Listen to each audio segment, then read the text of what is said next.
Hello everyone, this is Divya and welcome to my channel dialectical girl. और आज की इस वीडियो में हम बात करेंगे लॉ एंड सोशल ट्रांसफॉर्मेशन के एक इम्पॉर्टेंट टॉपिक के बारे में, सोशल चेंज। आज की इस वीडियो में हम डिस्कस करेंगे कि सोशल चेंज का बेसिक मीनिंग क्या है, इसके कैरेक्टरिस्टिक्स क्या हैं, सोशल चेंज कितने टाइप से हो सकता है और ऐसे कौन से फैक्टर्स हैं जो सोशल चेंज को इन्फ्लुएंस करते हैं। मैंने और भी कई इम्पॉर्टेंट टॉपिक्स पर वीडियोस बनाई हुई हैं। अगर आपने मेरी प्रीवियस वीडियोस नहीं देखी हैं तो वो आप मेरा चैनल विजिट करके देख सकते हैं या फिर मेरी प्लेलिस्ट में जाकर देख सकते हैं। और अगर आपको मेरी वीडियोस पसंद आती हैं तो मेरी वीडियोस को लाइक करिएगा, अपने व्यूज़ कमेंट करिएगा, वीडियोस को अपने फ्रेंड्स के साथ शेयर करिएगा और हाँ, मेरे चैनल को सब्सक्राइब ज़रूर करिएगा। तो चलिए बिना किसी देरी के ये वीडियो स्टार्ट करते हैं। तो सबसे पहले हम स्टार्ट करते हैं सोशल चेंज के बेसिक मीनिंग से।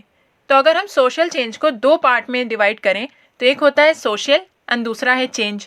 सोशल का मतलब सोसाइटी से होता है एंड चेंज का मतलब होता है टू डिफर, यानी कि अगर सोसाइटी में जो भी चेंजेस आते हैं उन्हें हम सोशल चेंज कह सकते हैं। अब सोसाइटी तो डायनेमिक इन नेचर है, यानी चेंजेबल है। उसमें economic changes, physical changes, social changes ये सब आते रहते हैं। तो अगर ये चेंजेस किसी एक सोसाइटी में आते हैं तो उसे हम सोशल चेंज कह सकते हैं।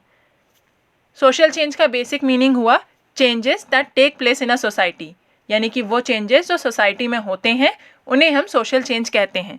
अब वो चेंज सोसाइटी के इंडिविजुअल के बिहेवियर में भी हो सकते हैं, उसके इकोनॉमिक स्टेटस में भी हो सकते हैं, सोसाइटी के इंफ्रास्ट्रक्चर में भी हो सकते हैं एंड और भी कई सारी चीज़ों में हो सकते हैं।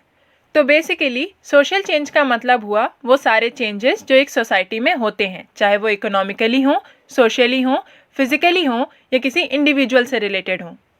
तो जब सोसाइटी के social structure, social order, social values, customs, traditions या जो सोशियो कल्चरल नॉर्म्स हैं या जो भी सोसाइटी के कोड ऑफ कंडक्ट हैं या किसी एक पर्टिकुलर पर्सन के कोड ऑफ कंडक्ट हैं, यानी कि उसके तौर तरीके हैं, उसका स्टैंडर्ड है, एटीट्यूड से रिलेटेड चीज़ों में अगर चेंज आता है तो उसे सोशल चेंज कहते हैं।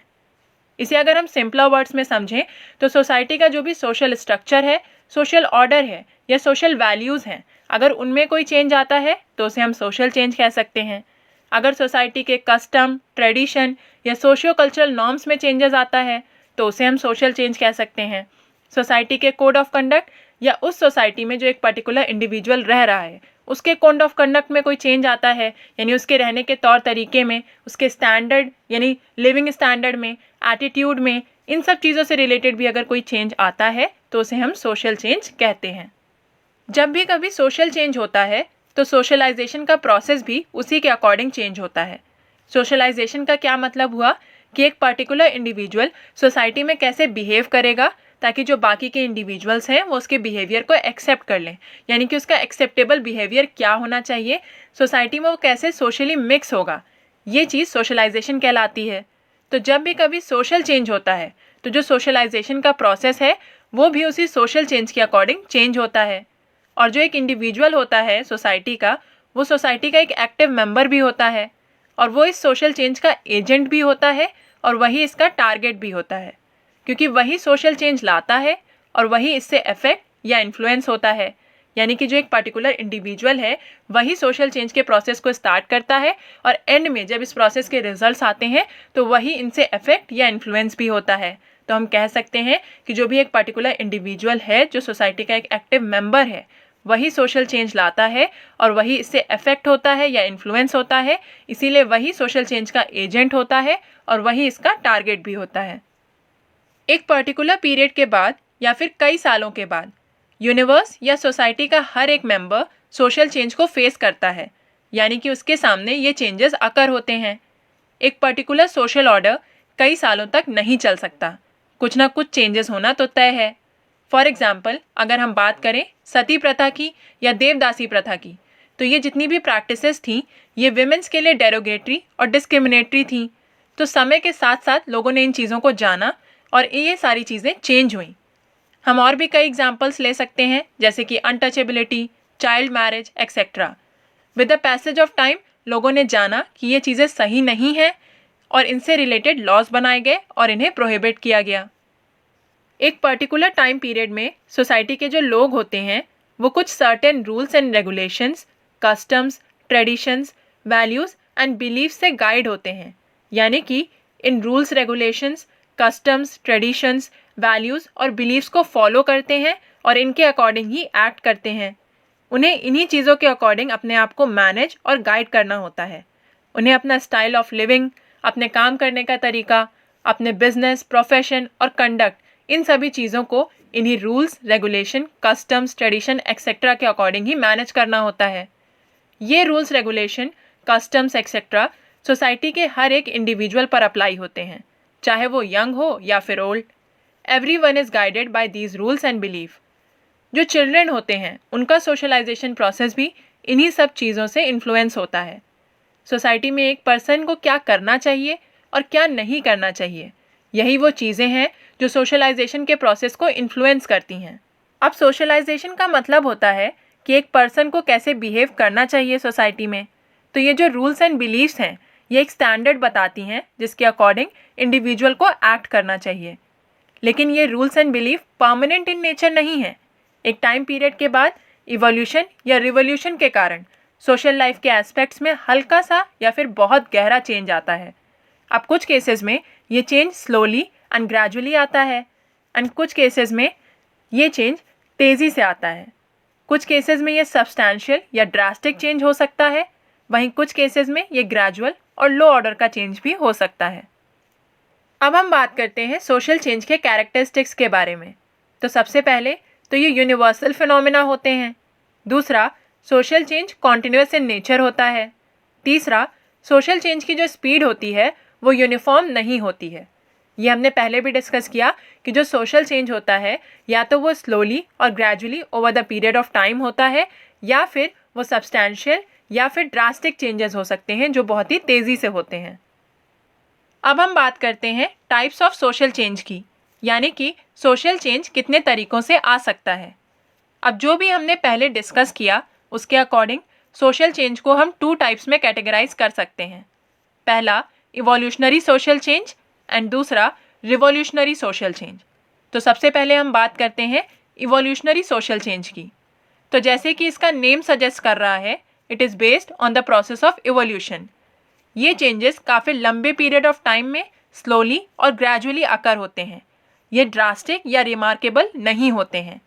ये चेंजेस कंडीशनिंग प्रोसेस की तरह धीरे धीरे होते हैं और लोग भी धीरे धीरे इन चेंजेस के साथ तालमेल बैठा लेते हैं, यानी कि एडजस्ट कर लेते हैं।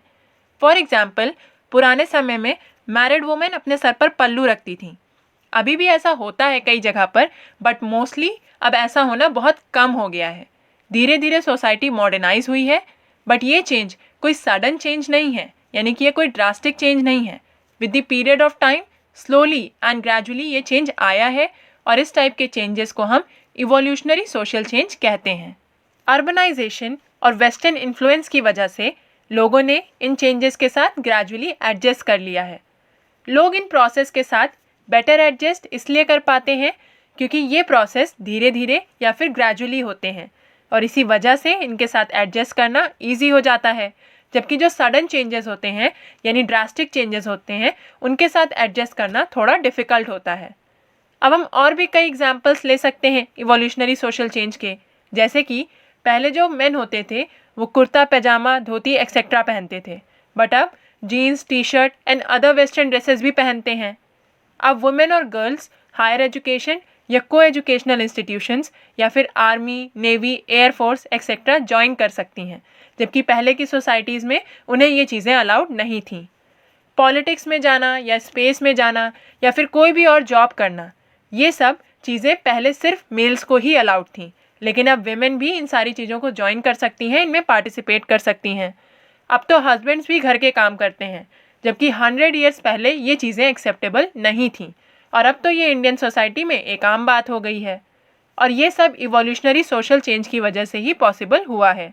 और एक चीज़ जो मोस्ट इम्पॉर्टेंट है, जो हमें ध्यान में रखनी है, कि ये सारे चेंजेस अचानक से नहीं हुए हैं, बल्कि लॉन्ग पीरियड ऑफ टाइम के दौरान हुए हैं, यानी कि काफ़ी टाइम पीरियड के बाद स्लोली और ग्रेजुअली ये चेंजेस आए हैं सोसाइटी में, जिन्हें सोसाइटी के इंडिविजुअल्स ने स्लोली और ग्रेजुअली एक्सेप्ट किया है और इनके साथ एडजस्ट किया है। अब हम बात करते हैं second type of social change की, जो है रिवॉल्यूशनरी सोशल चेंज। अब जैसे कि इसका नेम सजेस्ट कर रहा है, ये चेंजेस रिवॉल्यूशन के थ्रू आए हैं। ये चेंजेस इवोल्यूशनरी चेंजेस के एकदम अपोजिट होते हैं। जब भी हमारी सोसाइटी के वेरियस सेक्टर्स में suddenly, drastically and sufficiently changes होते हैं तो उसे हम ग्रेजुअल एंड स्लो चेंजेस से डिफ्रेंशिएट कर सकते हैं और इसे रिवॉल्यूशनरी चेंजेस कहा जाता है। इस कैटेगरी में जो चेंजेस आते हैं वो काफ़ी डीप और रिमार्केबल होते हैं। इन चेंजेस के इफ़ेक्ट इतने गहरे होते हैं कि ये सोसाइटी के social order, style of living, conduct और डू एंड डोंट्स के कंसेप्ट को चेंज कर देते हैं। ये चेंजेस जनरली किसी मूवमेंट यानी आंदोलन, रिवॉल्यूशन, वॉर, टेक्नोलॉजिकल चेंज या किसी सडन सोशल इवेंट में चेंजेस की वजह से होते हैं। अब जैसा कि हमने पहले इवोल्यूशनरी सोशल चेंज को डिस्कस किया था, तो उसका मतलब होता है ऐसे चेंजेस जो slowly, gradually over the period of time occur होते हैं, जिसके साथ सोसाइटी के इंडिविजुअल्स बेटर एडजस्ट कर लेते हैं। क्योंकि ये slowly and over the period of time होते हैं तो इनके साथ एडजस्ट करना ईजी हो जाता है। और वहीं उसके एकदम अपोजिट रिवॉल्यूशनरी सोशल चेंज जो होते हैं वो सडन होते हैं, ड्रास्टिक होते हैं और सफिशिएंट होते हैं। ये सारे चेंजेस सोसाइटी के social order, standard of living, society के कंडक्ट और सोसाइटी में क्या करना चाहिए और क्या नहीं करना चाहिए इसके कॉन्सेप्ट को कम्प्लीटली चेंज कर देते हैं। ये जो रिवॉल्यूशनरी चेंजेस होते हैं ये बहुत जल्दी और शॉर्ट पीरियड या शॉर्ट ड्यूरेशन के अंदर होते हैं। अब हम इन्हें एग्जाम्पल्स के थ्रू समझते हैं। सोशल स्ट्रक्चर या सोशल सिस्टम में वेरियस रिवॉल्यूशंस के थ्रू जो भी चेंजेस आए हैं उन्हें हम रिवॉल्यूशनरी चेंजेस कहते हैं। For example French revolution, American revolution, Russian revolution, Chinese revolution etcetera. यानी कि इन सब कंट्रीज़ में रेवोल्यूशन के थ्रू जो भी चेंजेस आए हैं इनके सोशल स्ट्रक्चर में या सोशल सिस्टम में उन्हें हम रिवॉल्यूशनरी चेंजेस कहते हैं। अब अगर हम बात करें अफ्रो एशियन कंट्रीज़ की, तो इनमें जो भी चेंजेस आए हैं रेवोल्यूशन या मूवमेंट्स के थ्रू या फिर आ रहे हैं रेवोल्यूशन या मूवमेंट्स के थ्रू, उन्हें हम रिवॉल्यूशनरी चेंजेस कहते हैं। इंडिया का फ्रीडम मूवमेंट या ब्रिटिश राज से आज़ादी का जो रेवोल्यूशन था वो सब रेवोल्यूशनरी चेंजेस का ही एक पार्ट है। कॉलोनिज्म के इविल्स को मिटाने के लिए इंडिया के छोटे या बड़े मूवमेंट्स के अलावा कास्ट या class system, economic disparity, tribal lifestyle, superstition यानी अंधविश्वास, fight against suppression and operation revolutionary changes के वैलिड एग्जाम्पल्स हैं। अगर हम कुछ और एग्जाम्पल्स को डिस्कस करें तो introduction of widow remarriage, abolition of untouchability, child marriage prohibition, prohibition on sati प्रथा, एक्सेप्टेंस ऑफ इंटरकास्ट मैरिज या इंटर रिलीजन मैरिज, ये सभी कुछ हद तक रिवॉल्यूशनरी चेंजेस का ही एक एग्जाम्पल है। अगर हम सिंपल एंड शॉर्ट वर्ड्स में समझें तो किसी कंट्री या सोसाइटी के सोशल सिस्टम में काफ़ी कम समय के अंदर यानी शॉर्ट स्पैन ऑफ टाइम के अंदर जो भी रिमार्केबल चेंजेस आते हैं वो किसी छोटे या बड़े रेवोल्यूशन या मूवमेंट की वजह से आते हैं। तो इस तरीके के ड्रास्टिक चेंजेस न केवल सोसाइटी के लोगों के लाइफस्टाइल को चेंज करते हैं बल्कि ऐसे चेंजेस इंडिविजुअल रिलेशनशिप्स को भी ट्रांसफॉर्म करते हैं across different countries and also with in a country, और इन्हें हम रिवॉल्यूशनरी चेंजेस कहते हैं। आई होप आपको टाइप्स ऑफ सोशल चेंज अच्छे से समझ आ गए होंगे। अब हम बात करते हैं उन फैक्टर्स की जो सोशल चेंज को इन्फ्लुएंस करते हैं। अब सोशल चेंज अपने आप तो होते नहीं हैं, कुछ सर्टेन फैक्टर्स हैं जो सोशल चेंज को इन्फ्लुएंस करते हैं। तो सबसे पहला फैक्टर है social movement and social revolution. World history में कई सारे important social movements and revolutions हुए हैं जिनकी वजह से सोशल चेंज आया है। For example French revolution, American revolution, Russian and Chinese revolution and so on. एक सोशल मूवमेंट तब स्टार्ट होता है जब लोग एग्जिस्टिंग सोशल सिस्टम या सोशल ऑर्डर से असंतुष्ट या अनहैप्पी होते हैं, या फिर जब लोग एक न्यू ऑर्डर ऑफ लाइफ या न्यू स्टाइल ऑफ लिविंग को इस्टेब्लिश करना चाहते हैं, या फिर जब एक सोशल सिस्टम अशांति यानी अनरेस्ट की कंडीशन में इस्टेब्लिश हुआ हो, तब एक सोशल मूवमेंट ओरिजिनेट होता है। अगर हम सिंपलर वर्ड्स में कहें तो जो भी इंडिविजुअल्स हैं सोसाइटी के, अगर वो एक पर्टिकुलर सोशल ऑर्डर या सोशल स्ट्रक्चर से अनहैप्पी होते हैं तो वो उसके खिलाफ एक मूवमेंट स्टार्ट कर देते हैं, और यही मूवमेंट्स की वजह से सोशल चेंज आता है। ब्लूमर के अकॉर्डिंग सोशल मूवमेंट्स का जो मोटिव होता है वो इसे करंट फॉर्म ऑफ लाइफ के डिससेटिस्फैक्शन और साथ ही में न्यू स्कीम और सिस्टम ऑफ लिविंग की होप्स एंड विशेस से डिराइव करते हैं। यानी कि इनका बेसिक मोटिव सोसाइटी में न्यू होप्स एंड विशेस की वजह से एक new system of living implement करना होता है। टर्नर एंड किलियन के अकॉर्डिंग सोशल मूवमेंट एक कलेक्टिव एक्ट या वर्क है जिसके थ्रू चेंजेस को प्रमोट किया जाता है या फिर किसी चेंज को रेजिस्ट यानी रोका जाता है। अब अगर हम बात करें कि what exactly social movement means, तो इसका आंसर होगा कि सोशल मूवमेंट वो कलेक्टिव एफर्ट्स हैं जिनके थ्रू एक new order of life establish की जाती है, जो कि अल्टीमेटली सोसाइटी के एग्जिस्टिंग सोशल सिस्टम में चेंजेस लाती है। ये कलेक्टिव एफर्ट्स कंट्री या स्टेट के ग्रुप ऑफ इंडिविजुअल्स के द्वारा किए जाते हैं। फॉर एग्जाम्पल, करेंटली इंडिया में हिंदू वुमेन के प्रॉपर्टी राइट्स में चेंजेस आए हैं। हिंदू वुमेन को भी को पार्सनरी राइट्स दे दिए गए हैं और ये सब वेरियस वुमेन ऑर्गेनाइजेशन की एफर्ट्स की वजह से पॉसिबल हुआ है। इंडिया में और वर्ल्ड के कई सारे पार्ट्स में विमेन को अभी भी socially disadvantaged and economically weak समझा जाता है। They are still exploited by their male counterparts. Surveys के थ्रू देखा गया है कि इंडिया में डोमेस्टिक वायलेंस काफ़ी बड़े पैमाने पर होता है और इन्हीं सब चीज़ों की वजह से वेरियस विमेन ऑर्गेनाइजेशन ने मूवमेंट्स स्टार्ट किए हैं ताकि विमेन को उनके राइट्स मिल सकें, जैसे कि right to property, right to work, right to earn, right to economic independence, right to education and finally right to live with dignity. इसी तरह यूनाइटेड स्टेट्स में अफ्रीकन अमेरिकन्स के बीच जो ह्यूमन राइट्स मूवमेंट हुआ था वो भी एक इम्पॉर्टेंट एग्जाम्पल है।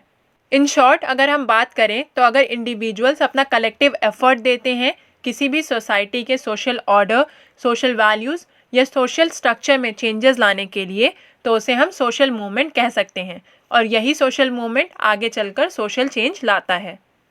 अब अगर हम बात करें और भी कई सारे एग्जाम्पल्स की, तो जैसे कि यूनाइटेड स्टेट्स में अफ्रीकन अमेरिकन्स के बीच जो ह्यूमन राइट्स मूवमेंट्स हुए थे, सेम उसी तरह इंडिया में भी कई सारे ह्यूमन राइट्स ऑर्गेनाइजेशन ने डिफरेंट मूवमेंट्स स्टार्ट किए हैं to stop discrimination among higher socio economic class and lower socio economic class. Similarly हमें पहले right to information as a fundamental right available नहीं था, लेकिन कई सारे इंडिविजुअल्स और ऑर्गेनाइजेशन के कलेक्टिव एफर्ट्स की वजह से राइट टू इन्फॉर्मेशन एक ह्यूमन राइट की तरह इंडिया ने और भी कई कंट्रीज़ ने लीगलाइज्ड कर दिया है। इंडिया में राइट टू इन्फॉर्मेशन को as a fundamental right consider किया जाता है under article 19 of the constitution.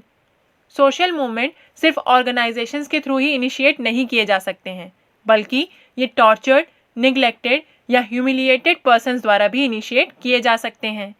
ये लोग एग्जिस्टिंग सोशल ऑर्डर से काफ़ी ज़्यादा डिससेटिस्फाइड होते हैं, इसीलिए एक सोशल मूवमेंट स्टार्ट करते हैं।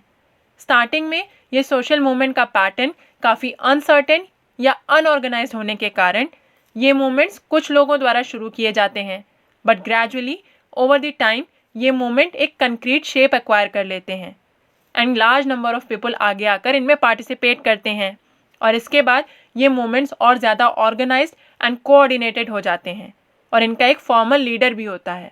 सेकेंड फैक्टर जो सोशल चेंज को इन्फ्लुएंस करता है वो है common motivation.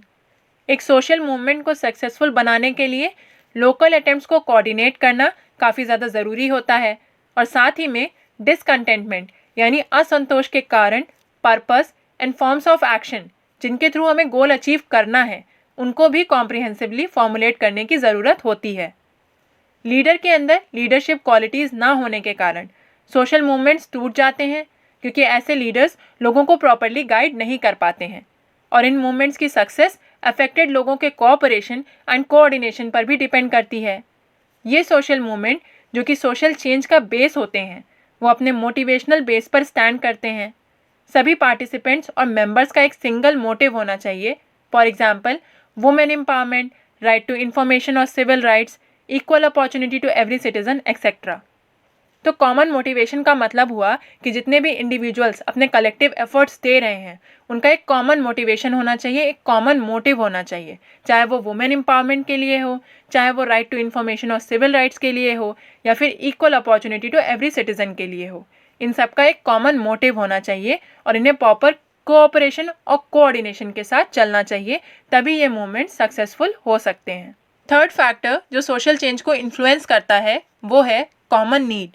Common motivation common need से ही ओरिजिनेट होता है।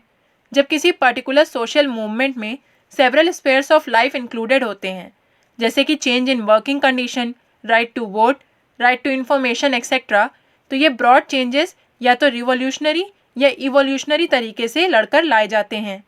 सोशल मूवमेंट्स में इंटरेस्टेड पार्टिसिपेंट्स यूजुअली वो लोग होते हैं जो सोसाइटी के एग्जिस्टिंग ऑर्डर से डायरेक्टली अफेक्ट होते हैं, यानी कि जो डायरेक्टली टॉर्चर्ड, निगलेक्टेड या ह्यूमिलिएटेड पर्सन्स होते हैं, बेसिकली वही सोशल मूवमेंट्स में इंटरेस्टेड पार्टिसिपेंट्स होते हैं।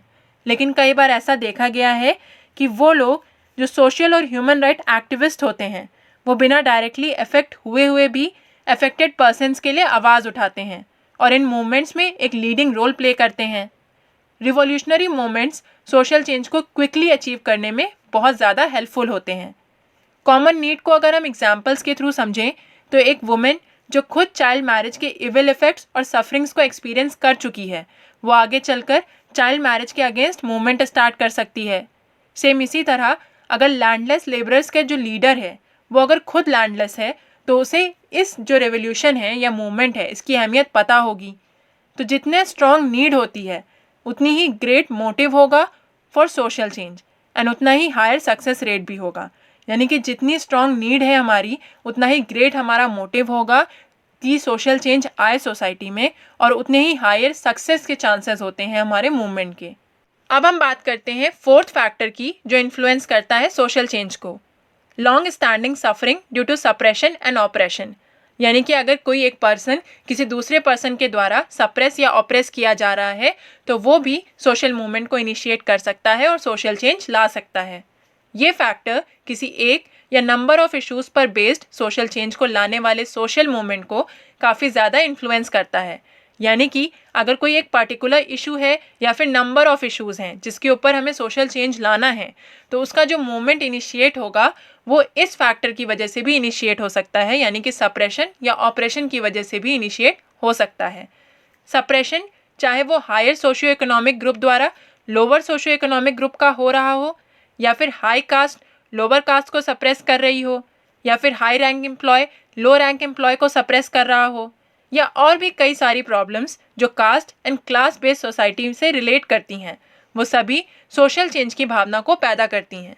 यानी कि सप्रेशन एंड ऑपरेशन एक इंडिविजुअल का किसी दूसरे इंडिविजुअल द्वारा अगर किया जा रहा हो या किसी एक पर्टिकुलर ग्रुप का किसी दूसरे पर्टिकुलर ग्रुप द्वारा किया जा रहा हो, तो ये सारी चीज़ें भी सोशल मूवमेंट को स्टार्ट कर सकती हैं जो कि आगे चलकर सोशल चेंज ला सकती हैं। अब हम बात करते हैं फिफ्थ फैक्टर की जो सोशल चेंज को इन्फ्लुएंस करता है, एजुकेशन। ये जानते हुए भी कि एजुकेशन कम्युनिकेशन का एक मीन्स है, इसे यहाँ हम सेपरेटली इसलिए डिस्कस कर रहे हैं क्योंकि एक इम्पॉर्टेंट मीन्स है सोशल चेंज का। एजुकेटेड लोग किसी भी सोशल सिस्टम के पॉजिटिव एंड नेगेटिव पॉइंट्स के प्रति ज़्यादा अवेयर होते हैं। सिंस एजुकेशन नॉलेज प्रोवाइड करती है और नॉलेज एक इंसान के दृष्टिकोण के साथ साथ उसकी रैशनैलिटी एंड जजमेंट को भी बढ़ाती है, इसलिए एजुकेशन सोशल चेंज के लिए एक पावरफुल फोर्स की तरह काम करती है। एजुकेटेड पीपल के नंबर्स में राइज की वजह से ऐसा देखा गया है कि लोग सोशल इवल्स को लेकर और ज़्यादा अवेयर हो रहे हैं और इन इवल्स के अगेंस्ट फाइट भी कर रहे हैं। इसलिए सोशल चेंज के लिए एजुकेशन की इम्पोर्टेंस को अंडर एस्टिमेट नहीं किया जा सकता है। Now last but not the least हम बात करते हैं सिक्स्थ फैक्टर की जो सोशल चेंज को इन्फ्लुएंस करता है, टेक्नोलॉजिकल चेंजेस। टेक्नोलॉजिकल चेंजेस जिनमें वेरियस इन्वेंशंस भी इंक्लूडेड हैं सोशल चेंज को इन्फ्लुएंस करते हैं। Urbanisation and work culture etcetera technological society द्वारा इन्फ्लुएंस होते हैं। जिस कंट्री का इंडिविजुअल स्पेस में जा रहा है और ह्यूज टेक्नोलॉजिकल एडवांसमेंट्स कर रहा है, उस कंट्री में सोशल चेंज आना तो तय है। टेक्नोलॉजिकल एडवांसमेंट एक पर्सन के lifestyle, way of living and conduct को इन्फ्लुएंस करते हैं, जिससे पर्सन का day to day behaviour urbanised और कॉम्प्लेक्स होता जा रहा है rather than traditional and simple. इन टेक्नोलॉजिकल एडवांसमेंट्स की वजह से पर्सन की needs, desires and lifestyle suddenly change हो जाती हैं और इस वजह से सोशल चेंज की नीड अराइज होती है। कई सारी वेस्टर्न और एडवांस कंट्रीज़ जैसे कि United states, United kingdom, Russia, China, Japan etcetera में वेरियस टेक्नोलॉजिकल चेंजेस की वजह से सोशल लाइफ में काफ़ी ह्यूज एंड ड्रास्टिक ट्रांसफॉर्मेशन आया है। इन टेक्नोलॉजिकल एडवांसमेंट्स ने काम को आसान बना दिया है और लोगों की लाइफ को भी लग्जूरियस बना दिया है। अगर हम इंडियन सोसाइटी की बात करें तो यहाँ की सोशल लाइफ में भी हमें एक रिमार्केबल डिफरेंस देखने को मिलेगा as compared to earlier times. तो ये 6 फैक्टर्स थे जिनकी वजह से सोशल चेंज इन्फ्लुएंस होता है। So that's all for today.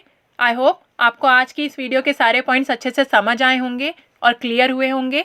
अगर आपको कोई भी क्वेरी है तो वो आप मुझे कमेंट सेक्शन में पूछ सकते हैं। आज की इस वीडियो में हमने डिस्कस किया कि सोशल चेंज क्या होता है, इसके कैरेक्टरिस्टिक्स क्या हैं, ये कितने टाइप्स का होता है और साथ ही में ऐसे कौन से फैक्टर्स हैं जो सोशल चेंज को इन्फ्लुएंस करते हैं।